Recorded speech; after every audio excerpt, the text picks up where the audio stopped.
Okay, yours truly, the boy, Talk2 podcast. I'm here with my guy, Tayem Mercer from, bro, what's MIINT stand for, man? I always forget that, man. Mercer Innovation Enterprise. Exactly, man. That's a long ass name. How'd you come up with that?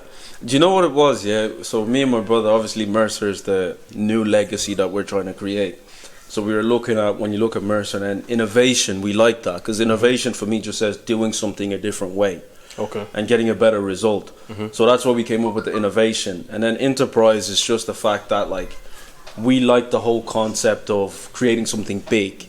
And what we want to create in terms of a company, we want it to be really big. So we decided on enterprise because when you think of an enterprise, it's something huge. Yeah, obviously. So we changed the E to an I. We innovated that and made it enterprise. Enterprise. Oh, that's cool. Yeah. That's cool. That's cool.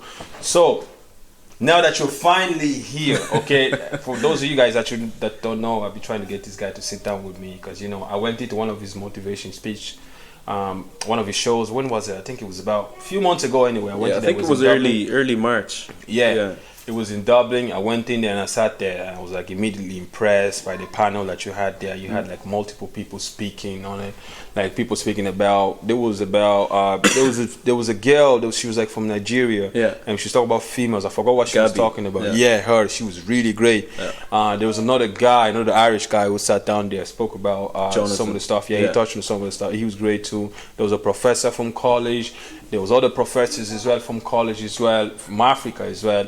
And I felt like really great. And I just felt like it was a place where I went in, I could relate to these people.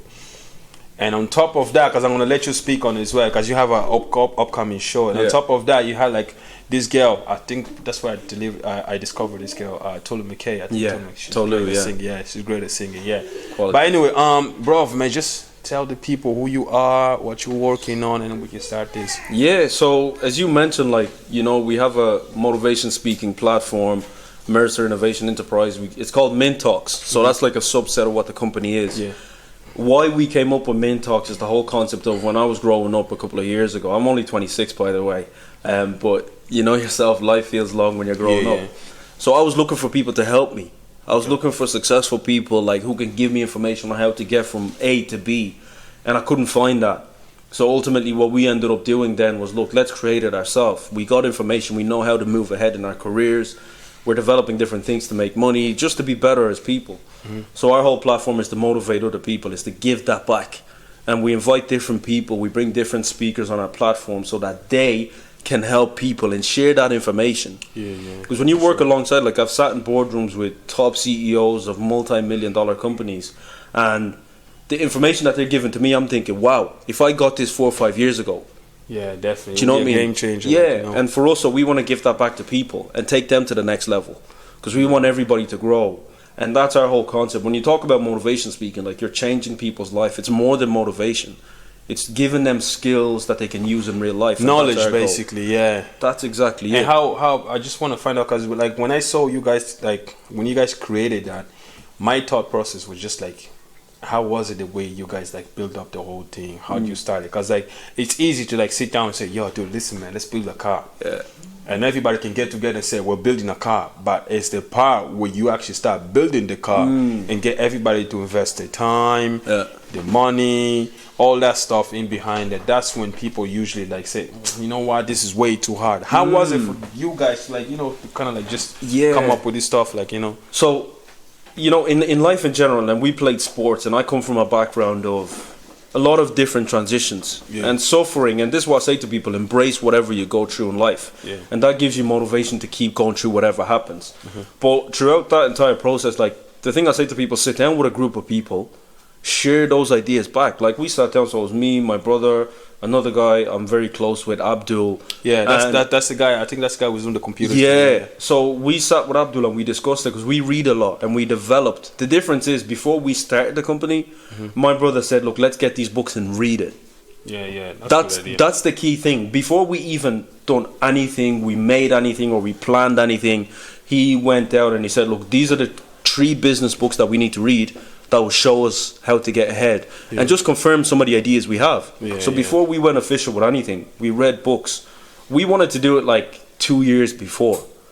Literally, that's when the idea was conceived. And what stopped you guys from like going ahead? The thing I say to people is, 1, you can't just rush everything. 2, there's no such thing as the right time, but there's a time that you can be better prepared.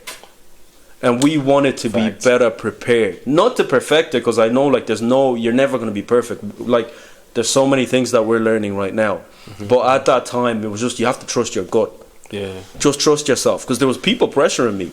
Yeah, that's true. There was people, because I speak to a lot of people, and I had an opportunity to speak to a lot of people over the past few years. I'd say I've easily spoken to like 60, 80 people on an individual basis. And it was just that, and I trust myself. And even when people were telling me like, do it now, we should do this now, because I met up with other people and we planned things, and I was like, no, it's not the time yet. Wait for it. And you obviously like sitting down listening to like you guys doing your show, I couldn't help but like realizing that you guys are like motivated by guys like Les Brown. Do you understand? I'm forgetting all the names on top of my head, but I remember the times like in 2014 when I would wake up and I wanted to go to college, and I used to have to drive like an hour to go to college.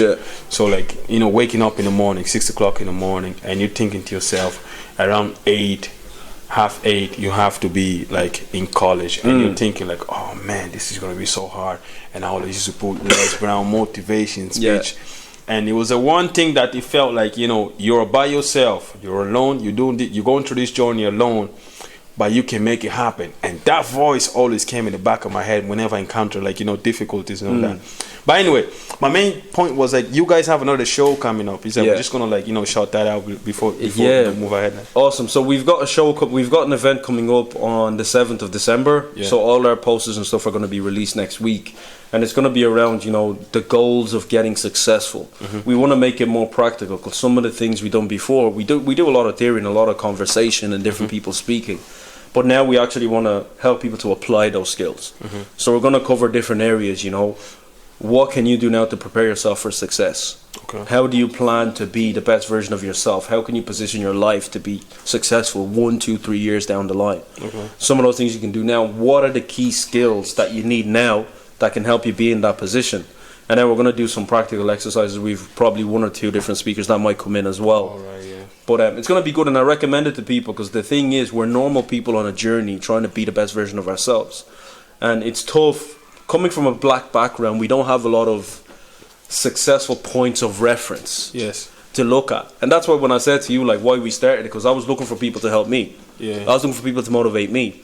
But I couldn't see many people in Ireland that looked like me doing a lot of successful things. And I think that was the reason that triggered me. My friend told me, I think my friend Ahmed told me, he was like, oh, listen, there's this guy, do you know this guy Tayem Mercer? He mentioned your name like 3 times in 1 year, and it was like, yo, this guy is doing another like motivation speech. I was like, who is this guy, man? Who is this guy, bro? Why you keep telling me about this guy? Like, just go to his speeches, keep him. I'm like, okay, I'm gonna like follow this guy, find out what he does. So then I remember following you, and then he was like, this guy is Congolese. I was like, wait, what? Congolese people are doing this? Oh wait, I have to go find out, because I was like, okay, cool. And then I think we had a mutual friend. I think we had Sam. And then I was talking to Sam, and then like Mike was like, oh, you should sit down with Sam, because she's like, media personality, she can like, she does all this stuff. I'm like, that's cool, because when I was like starting, and I was like, I'm gonna start doing my video. So then, and then Sam was like, you should come to this thing. I was like, yeah, I already spoke to him on camera. I was like, I want to see like how this better not be like a waste of time, but I'm really like positive, leaning towards this. I hope this works. You understand? And then when I went in there, when I walked out, I was like, wow, bro.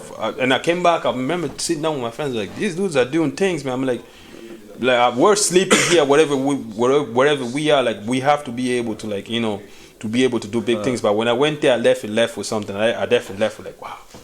Like not just the motivation speeches that you guys gave there to the people, because you guys had like shit that people were taking down pointers. So loads of people, college kids came down there, man. Not just black people. There was like Caucasian people that came down there as well. Do you guys receive like enough support from where you guys are and all that? See, it depends, right? Because when you're doing something new, and I understand it's like a lot of people. Somebody said this to me a few years ago, and they said, we should value what you guys do more, but we're not going to until it's past.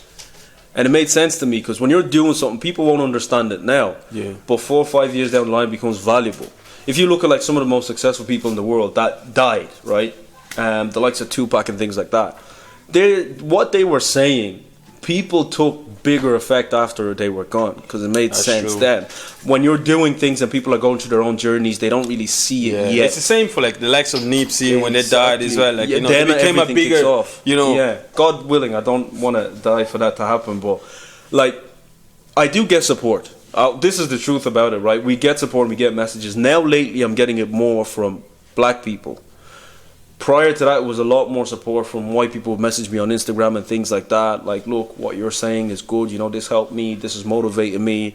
But why do you think that, though? Why are we so, you know, when you see someone, like, do you think, I think that could be one of the, like, partially one of the issues that causes because for us, we don't know how to take success. We weren't built to understand and support success. I never knew to put it that way. Do you understand? No, but when you look at it, right, white people know how to support each other in terms of success. They have communities because they've been doing it for a long time. Yeah. For us, it's different. We don't have many people. Let's not even from like a countrywide perspective or a world. Yeah. But let's look at it where we are right now. Like, we don't know how to support each other for success because there's not many that have been successful that have actually done anything for us. Most people are doing things to be successful for themselves. There's not a lot that are doing it to help other people. So how can you support that? That's why we don't know how to support that. Somebody told that to me. I asked one of my friends the same question. I met up with him a while ago, and he said to me, look, what's our point of reference? How do our parents show us how to support other people? Do we actually do that? And I think us as Africans, we have a self-hate problem. That's true, yeah, we do. And do you think that's a cycle that goes along, like, you know, that keeps happening over and over? Like for me, one of the big things that I always look at in obviously us as Africans, as like, you know, whether you're African American or whether you're black from whatever, is the thing that we hold tight with us. You understand? Everywhere you go, we always, you know, very close to religion. That always comes first. And for me, for a long time ago, excuse me, one of my friends was saying, oh no, bro, you don't go to church anymore. I was like, dude, I do believe in God. I never stopped believing in God. Like, I do believe in God. I just don't believe in religions anymore. You understand? That's another conversation. But do you think like that's one of the things that, you know, because you have places like, you know, that you go to, say, even in UK, even here, where you meet pastors, like, I mean, and they'll do such profound things, like, you know, and then you be thinking like, oh, that's the pastor who like used to, but he's doing this type of thing. Those type of things as well makes you think like, do I want to? And you know what? When you say that, that's true. Like, I'm hard on the people around me, very hard on the people around me. Even sometimes, like, we might go to a party and we joke and stuff, and the guys do something, and I'd be like, yeah, when we go home, we have a chat, and I'm like, you can't be doing that. And it's not just me saying that, because you got to look at it, right? People are watching what you do. They're not watching what you say. So if you're telling somebody to act a certain way, you have to act that way as well. And when you speak about it with the pastors and religion plays a part in that. And just to touch upon it briefly, my view is this, that if you're a religious person, your job is to help, it's not to judge. And your church can't be excluding people.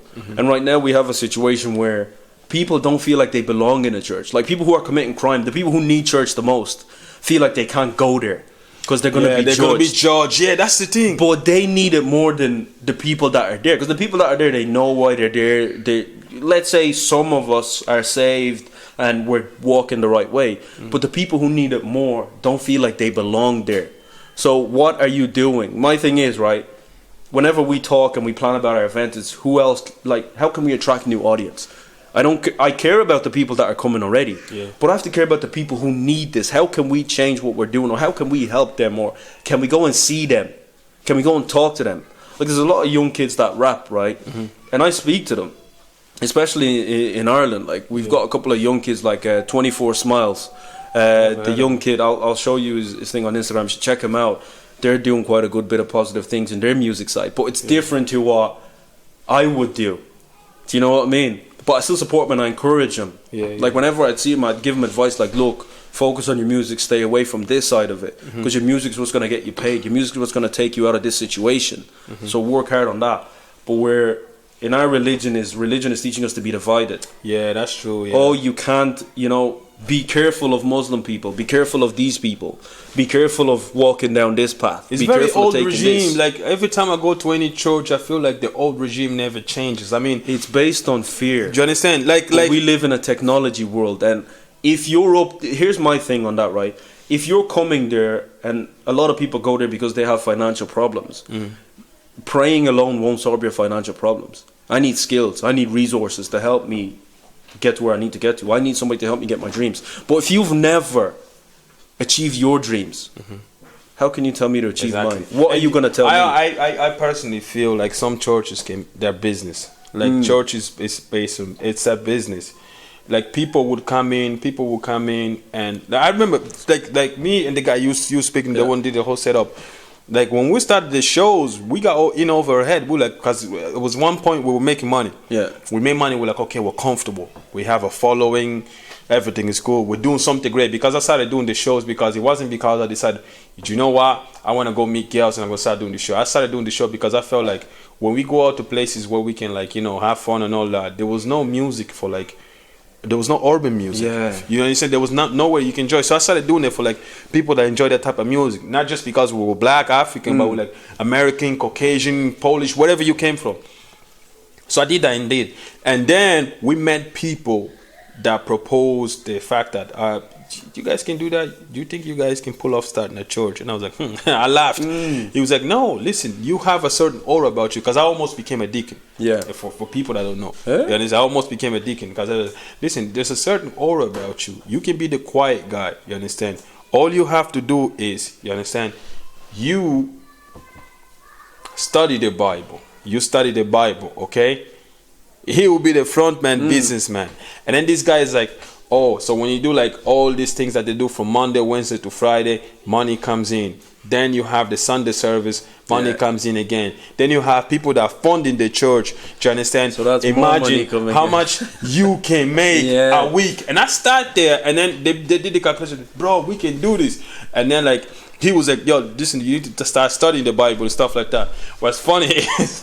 Do you know my thing, right? Not to cut you off, and this is what I say to people.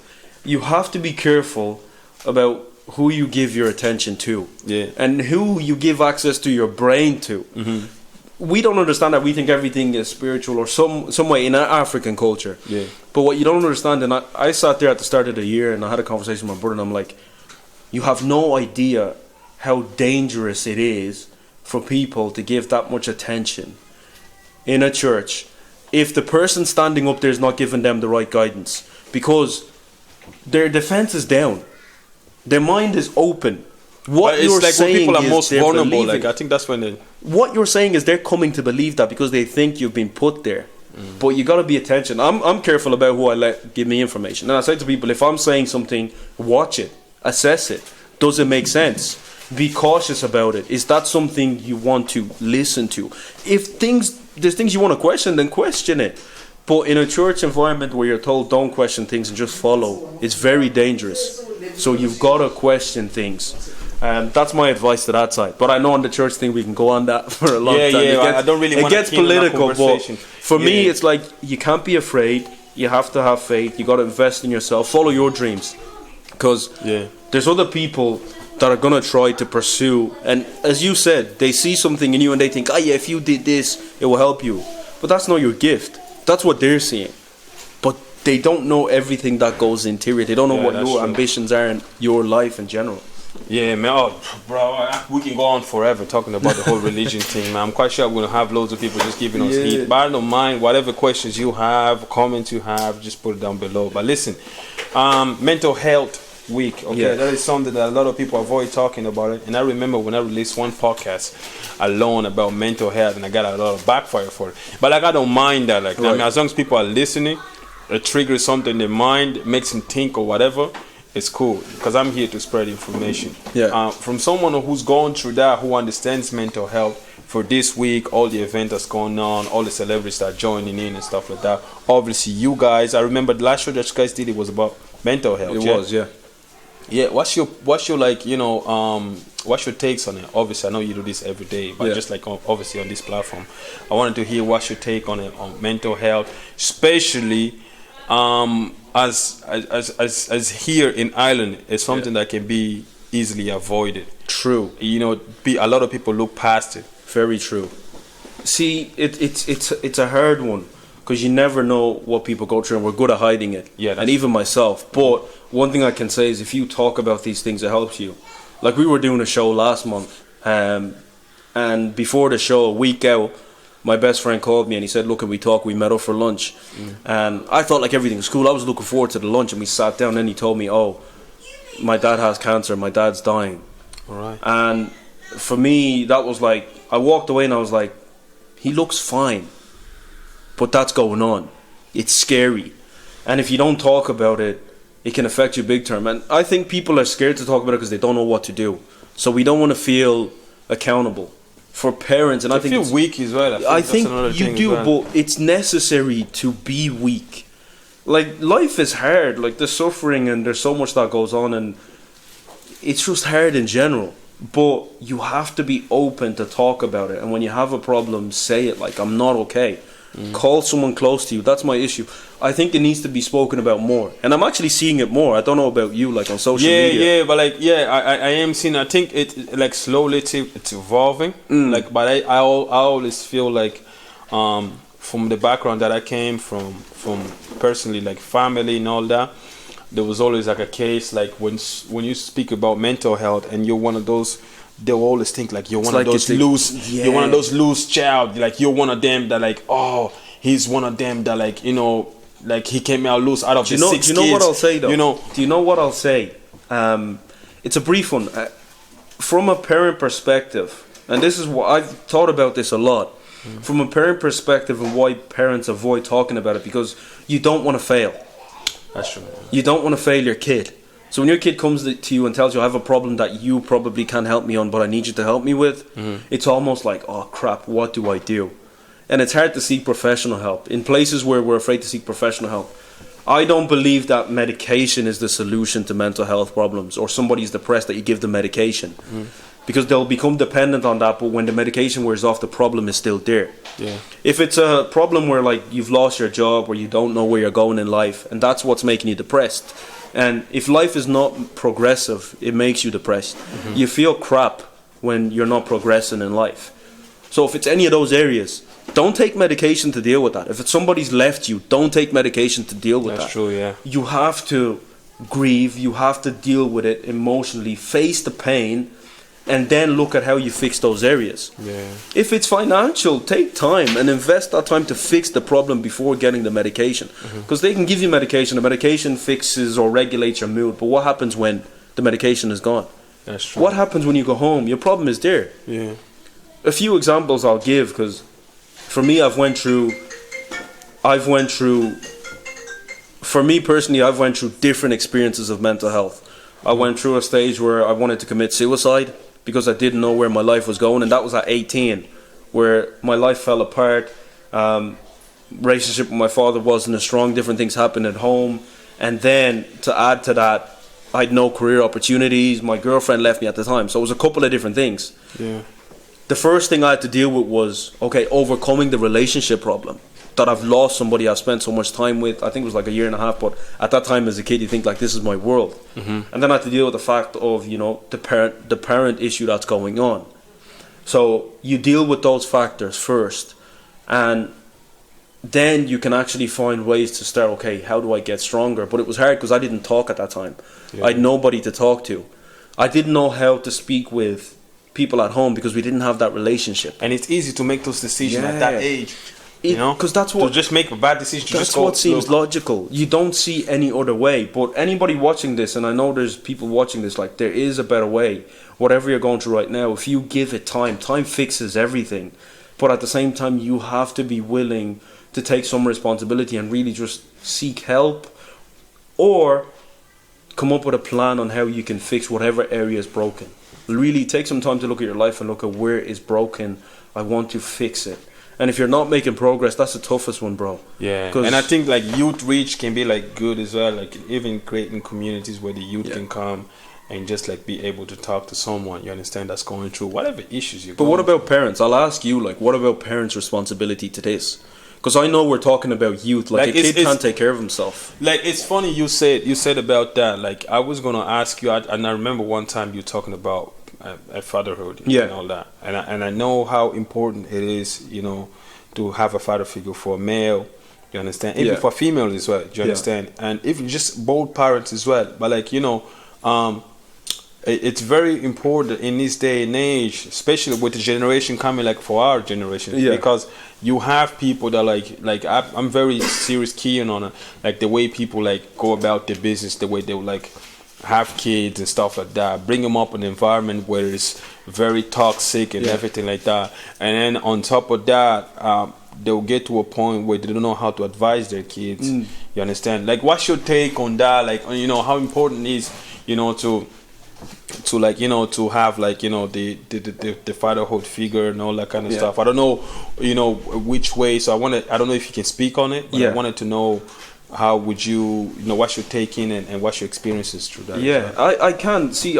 This is an area that's really important, because the lack of leadership is what causes some problems. I can't say all of them because I haven't looked into detail in it. But from my personal experiences, having a father figure not present at certain periods of my life affected me. It robbed me of something. And kids growing up without a parent, it robs them of something. A kid growing up without a father, like, it brings so much confusion. They feel unloved. They need guidance in certain areas that they probably can't get it from their mother. So it's a different balance, because there's certain things that I didn't speak about. Like, I'm 26 now. I've only spoken to somebody about it at the age of 24, but I needed advice on this when I was 19. But because my father wasn't in the picture at that time and we didn't have that relationship, I made a lot of mistakes where only a man who's been through that could have helped me, and somebody I would have had. Facts. So I've got an issue with that. I've got an issue with fathers who leave their kids.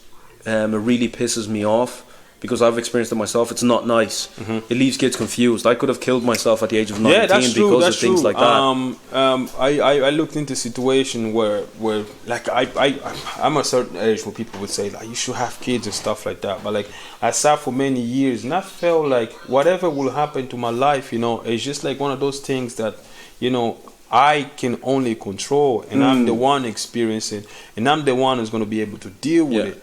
Now, people often will come up to me and say, dude, man, you're at the age where you're supposed to be having 3-4 kids. I'm like, well, how you know, man? You're not going to buy Pampers for me. You're not paying all the, you're not going to be waking up in the morning looking after the kids. People that choose to have kids are truly people that feel like, I'm here mentally to support this child. See, the thing is, you know, when you talk about preparation, I don't think, in the way we live now, I don't think there's much time to prepare for that. It's something that's brought upon you. Like, you can prepare when you're younger and by the information you take. Also, you have people that like, sometimes they have it out of wedlock.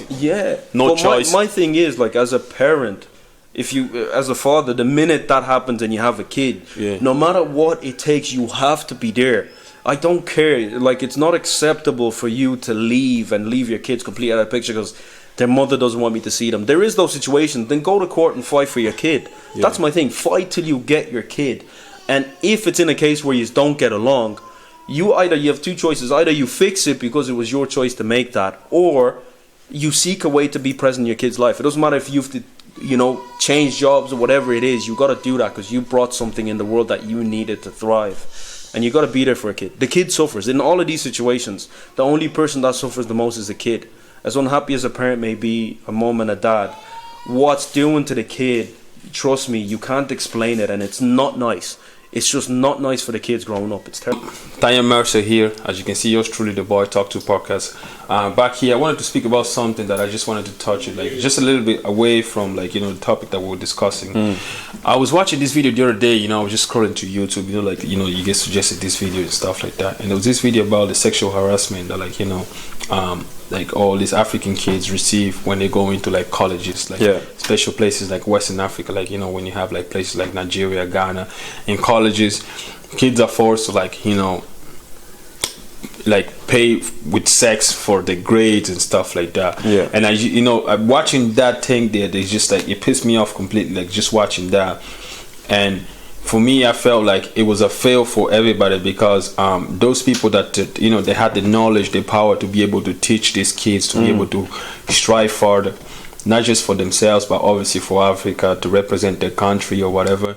And at the same time, there are people that had kids, and their kids could potentially work under those people as well, which can create some sort of, you know, I don't want to say ill will or whatever, but like, you can say what goes around comes around. But like, it was just like one of those things. It was just like, we're not moving forward as people, like, you understand? And watching that the whole time, like, you know, I couldn't help but just like being like mad over the whole the whole documentary, like for anybody who wants to watch it, you can go like, on YouTube and then just look at it.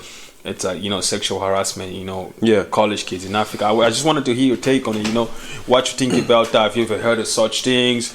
Do you believe it, or what you think of it, Look, it certainly exists, and even I think it's relative now, because I went to an event a couple of weeks ago and I found out a girl who was raped, and she was talking about her story, and I didn't even know, and I know this girl, and I didn't know. So it's something that does happen. It's certainly happening, man, especially in our cultures and countries back home. Two things, like, you've got the wrong people in charge, and then they're not called out. They're not called out enough. They abuse their power. They do, but when people abuse their power, if they're going to be shamed for it, they won't do it. Do you know what I mean? And this is what I say to people, like, you have to set, every place has rules. And if you go outside those rules, there's punishment, there's repercussions. But if there's not, then people abuse their power. They'll abuse it and think they'll get away with it. But at the same time, I think it's educational to look into things like that, because it helps you to understand, like, the effects that it has and why you shouldn't abuse your power. And when you do see that happening, speak up, man. Yeah. You need to speak up. And I think it goes back to what we talked about parenting. Yeah, that's true. Because as a parent, if you make your home safe, your kid can tell you everything. Do you understand? And because I was looking at it, and I was like, for myself, I thought it was like, at first I looked at it, I was like, there's people like, having sex with teachers and stuff like that. It's their fault. And then I looked at it one, this kid, she was like 17. I was like, that could be my sister. Yeah. Like, I was like, wait, that could be my sister. Going to this school, and then this teacher is there, like, and the teacher was sitting there comfortably saying like, oh, listen, me, I can, get you to admissions very quick, you have to be obedient to me, if you're not obedient, I'm going to tell your parents that you're not following the rules, and then, your parents are going to be very mad at you. And then us being African, being very fearful of our parents, we immediately think, oh, I must do what this professor is doing. No, I don't think that's the case. But you see the bad side of that, though. Do you not see the problem in that? The fact that they know if they tell your parents you're not doing well, your parents will punish you. And that's terrible. Because what we teach kids is, if you fail, you're going to be in trouble. But in real life, that's not how it works. Yeah. If you fail, you learn. If they've any chance of being successful in life, it's going to be true because of their failures. In business, people think like, even like you work in a company. Yeah. You know how much money your company loses and how much they make. So the money they're losing, that's a loss, that's a failure. Mm-hmm. But they learn from that, and then they turn that to profit. Yeah. And it's the same. Another side, what I'll say is, and this is something people might not want to hear, but take responsibility for your own life. Put yourself in a position that you don't have to rely on somebody else. Put yourself in that position, so you never have to be in that position to rely on somebody else. Invest in yourself that way. Yeah. That's the best way I can say it. Because if I'm in a position where no matter what you do, I'm going to get what I want, I'm not relying on you. So I got to take responsibility for my life and be strong. Yeah, that's true. That's definitely facts. We're gonna move on because we have like a little time to go on. I know you got things to do. So, I saw this thing. I was watching the news the other day. I saw this thing. Just speaking on to like moving on from Africa, coming into Europe. There was 17-year-old who was like cycling around, just enjoying the day, going about the day, and they got run over by a diplomat's wife. You understand? And the diplomat is okay. She was able to take off and just go back to the United States. And then Donald Trump. So she left the scene. Yeah. The kid died. Rest in peace to that kid. God bless their family. Condolences to their families and all that. But like, the kid died, and then now I don't know, because I haven't heard anybody who knows about this can speak on it. But like, there's things that I'll see. I'm like, wait, what? That's not fair. Like, there's things like you see in the world, and it just makes you think like, bro, this place is a disgusting place. You understand? Like, they ran over the kid, and then they're fine. They went back to the state, and then like, obviously the authorities in UK, they're like, they want to bring it back for questioning and all that. Any normal person, do you understand? Like, this is what, like, that's how you devalue people. Any normal person, anybody at all, like a bus driver or whatever, you run over a kid. You won't even get on a plane. Yeah. Because it's a diplomat what if maybe speaking to this I get in trouble, I don't care. But I think us as human beings, no matter what, that's what I say about abusing power. Yeah. No matter, they say she was driving on the wrong side of the road, and then boom, the kid died. But I think, and then Donald Trump went on and said, "Oh, this thing's happened. It hasn't certainly happened to me. Obviously, you don't drive your own car, but like he's like, this things happens, da da da da da da." But I'm going to speak to her and find out exactly what happened. And I was just there like, whoa. No worries. Like the kid died. I was That's just going my reaction. What do you mean speak to her? I'm just going to speak to her. Like, I mean, and see what happened. Do you understand? But I found it like it's a very strange thing, which brought me to a part where I thought of like, the abuse of power. Like, yeah, I think these things also, I think, I remember the time when I was like, obviously going through my depression and everything in life, and there's things like that makes me think like, do I really want to be here? Like, I know like you have other things that motivate you for you to be like a stronger person. You look at those things like, wow, it's just like, you think about that, is it worth it? But is this all of this world and everything worth it? But another side to that, like, people are always going to abuse power. Police do it. You put anybody in that position, and I think the best way to look at it is, if I was in their position, what would I do? There's a lot of influencing factors. Donald Trump has to say what he said. He can't, like, there's politics and all of that behind that, and there's benefits. So it is unfair. I think it's not right that people who are in positions of power have access and a bit more leverage to do what they want. But that's the harsh reality of the world we live in. That's the harsh reality of it. If you got connections, you got friends in high places, it gets you things. You're known for certain things, and you get that. Very doggy way. It's just. It's either but that's what it is. It's you people, eat or get eaten. People who are power hungry, and this is what I say to people: like, you can't, if you want to do anything at all in life, you can't base it on money alone, and you can't base it on power alone. Those two things will ruin you.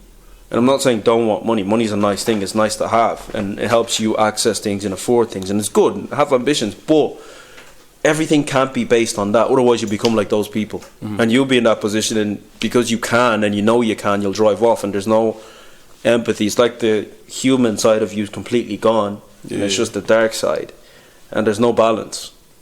Do you know what I mean? And speaking on that, it's one thing I wanted to say, because I've been having this conversation a lot with people, and they're talking about,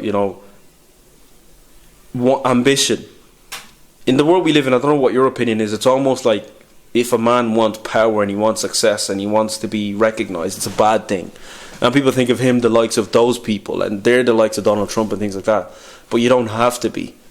You can want those things and be in that position and make real change, but you have to have a good foundation of, okay, this is who I want to be, this is who I am. Too. And balance to be able to see wrong, and even in it happening, to see wrong and be able to be like, okay, I can't cross that line. As if I cross that line there, and then that's pretty much it. Do you understand?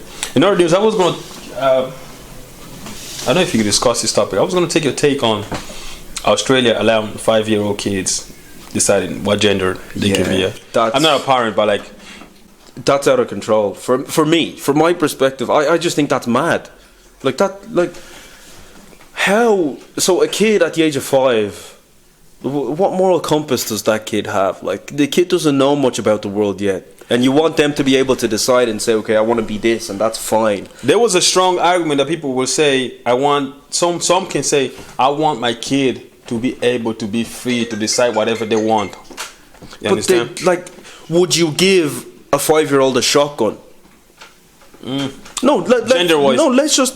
Like, I know, and I'll go into it, right? Would you give a 5-year-old a shotgun and give him the option to decide to how he uses it? Would you give a 5-year-old kid a knife to play with?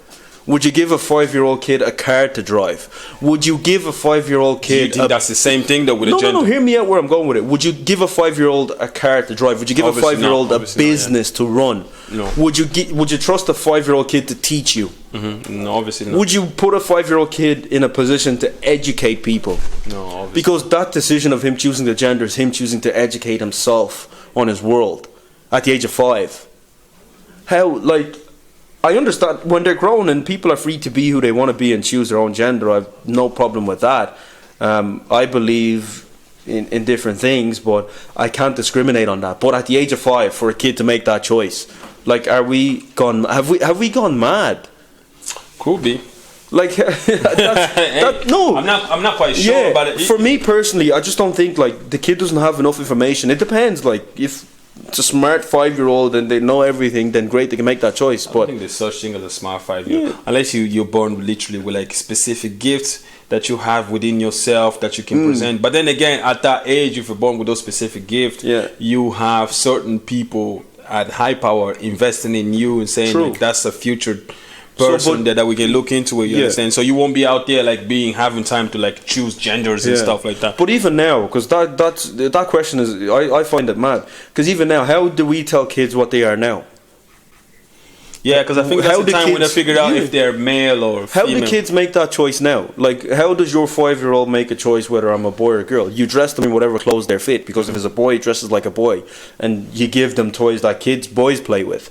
So do you put it in a position where you give them 2 toys and you say, well, pick one toy, and then if that's the toy you want, then we go with that?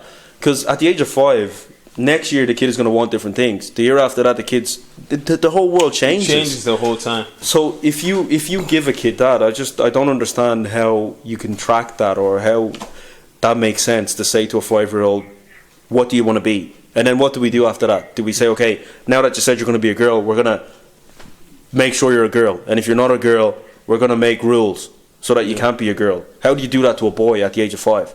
So they're never going to make that decision themselves. It's probably you force it on them.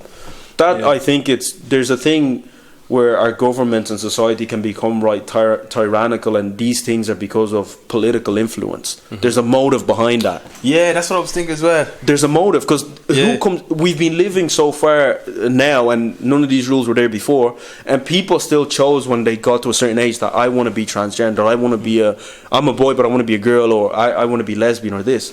So someone just came out 5 minutes. How does that happen?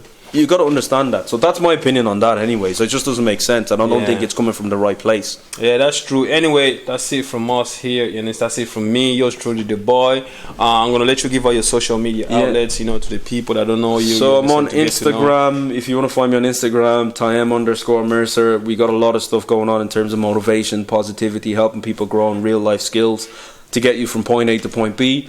We're still on a journey. We don't know everything, but we're learning a lot more. We want to get a lot more information to help people grow.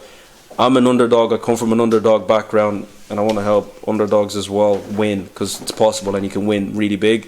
YouTube as well. We got a YouTube channel. If you type in MIINT, that's MIINT, you'll find our YouTube channel. There's good content on that. Be on the watch for a couple of events we got. We got MIINT Talks coming up the 7th of December in Dublin. If you're around Dublin, make the trip. Even if you're outside of Dublin, I'd highly recommend it. This will change your life. Yeah, like you said it, so all the social media outlets, I'm just going to leave it down below there. You guys going to be able to see there. Yours truly, the boy, Talk2 podcast. This is my second video. I don't know who am I going to bring next, but man, thanks very much for coming in here. Thank you for having me. You understand? This is it, and it is a wrap.